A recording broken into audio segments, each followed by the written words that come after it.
Hello, bonjour, je vais parler de Meghan Markle et le prince Harry, le duc et la duchesse de Sussex.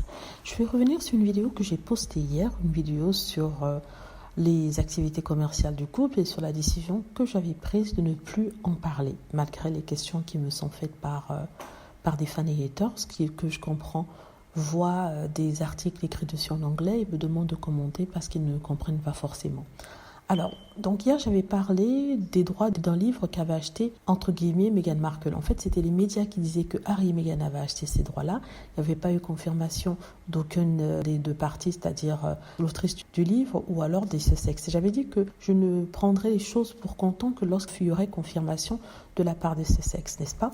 Eh bien, les événements m'ont donné raison. Qu'est-ce qu'on apprend aujourd'hui de la part de ces mêmes tabloïds, c'est que en fait, ce ne serait pas Meghan Markle, le prince Harry, qui aurait acheté les droits du livre, mais ce serait plutôt Netflix. Netflix qui aurait acheté les droits du livre pour 3 millions de dollars afin de confier cela au Sussex, au prince Harry et Meghan Markle, afin qu'ils puissent développer un film par rapport à ça. Donc, c'est ce qu'ils disent. Rien n'est sûr, parce que ça vient toujours des sources proches du couple. On se demande lesquelles, vu que Harry et Meghan ne parlent pas directement à la presse. On ne parle pas à la presse tout simplement. Donc, ils disent en fait que non, ce n'est pas Harry et Meghan. Le pire dans tout ça, c'est qu'ils se retournent contre Harry et Meghan pour les accuser d'avoir fait véhiculer de fausses informations, alors que ce sont eux qui ont spéculé sur le fait qu'elle aurait acheté les droits de ce livre. Et je pense même qu'ils savaient très bien qu'elle n'avait pas acheté les droits de ce livre.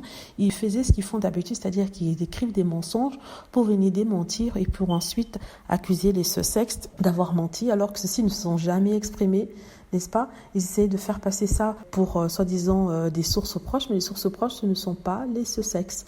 Voilà. Donc, je voulais vous tenir au courant. Et voilà, donc, apparemment, ce ne sont pas Harry et Meghan qui ont acheté ça. En même temps, ils disent ça aujourd'hui, mais demain, ils diront autre chose. Donc, avec eux, rien n'est jamais sûr. Voilà. Dites-moi ce que vous en pensez. J'espère que vous avez aimé la vidéo. N'hésitez pas à cliquer sur like si c'est le cas, à vous abonner pour plus de vidéos et à cliquer sur la petite cloche afin de traverser lorsque je poste une nouvelle vidéo. Merci.